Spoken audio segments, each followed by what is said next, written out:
Top 5 Kdrama 2026. The fifth on the list is Art of Sarah. Art of Sarah is a Netflix's 2026 mystery thriller.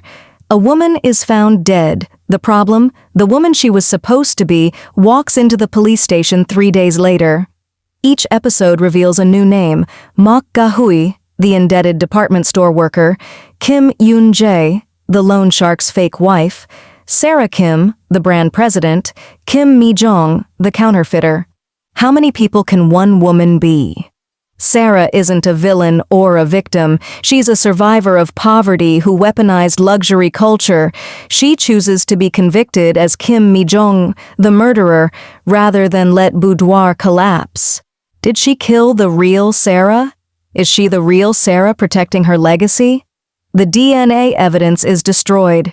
Fake brand, real murder, 4 identities. Who is she?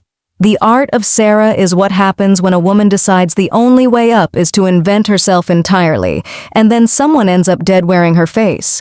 This is really a must-watch. The fourth on the list is Bloody Flower.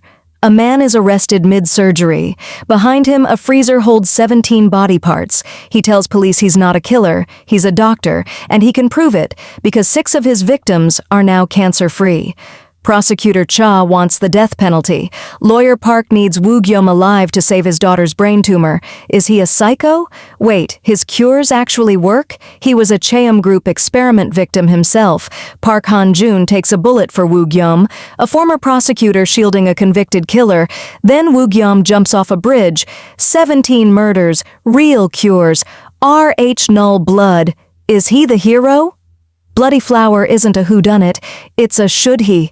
A medical prodigy kills 17 criminals to perfect a universal cure, and the only thing standing between him and execution is a desperate father who needs that cure to save his daughter. Can murder ever be justified if it cures the incurable? This is a must-watch. The third on the list is The Judge Returns. Lee Han-young was the worst kind of judge, the kind who sold verdicts to pay for his wife's law firm lifestyle. Then he grew a conscience, sentenced a chairman to life in prison, and got a bullet for his trouble.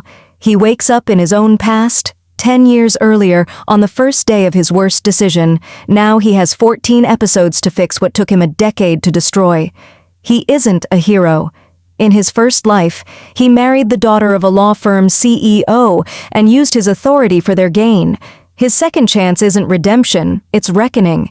He has to outsmart people who don't know they're his enemies yet, while hiding that he knows their futures.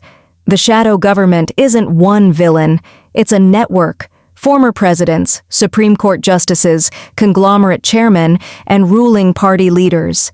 His ex-wife, played by Oh Se-young, was a pawn in his first life.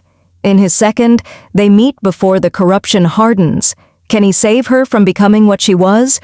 Or is she already complicit? Did he actually change the system, or just his own fate?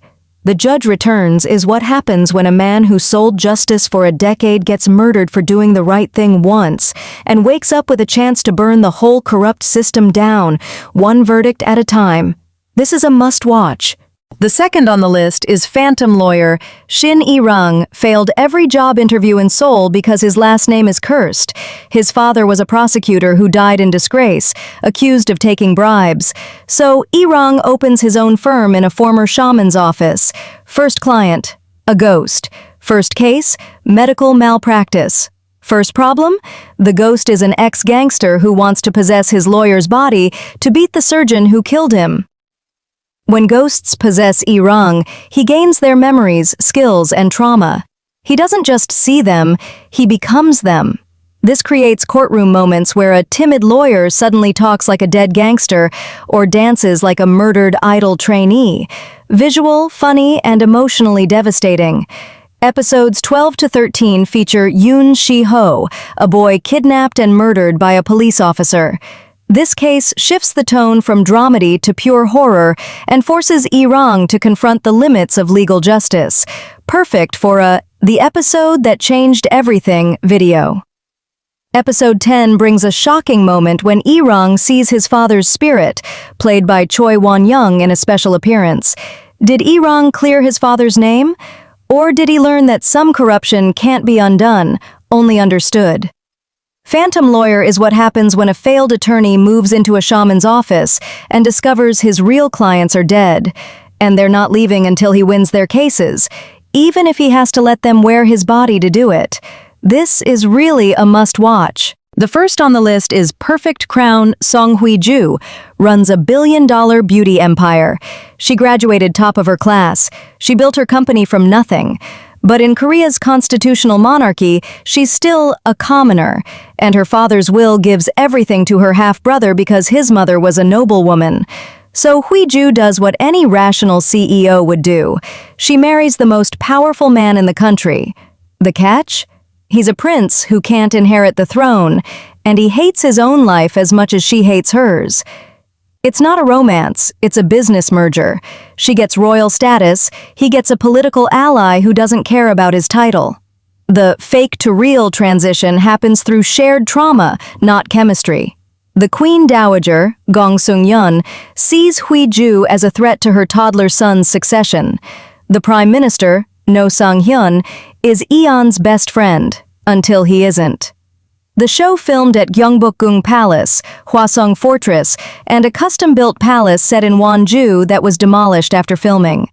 Perfect Crown is what happens when a billionaire commoner and a powerless prince decide the only way to beat a system that undervalues them is to marry each other and accidentally start a revolution. This is really a must-watch. Don't miss out!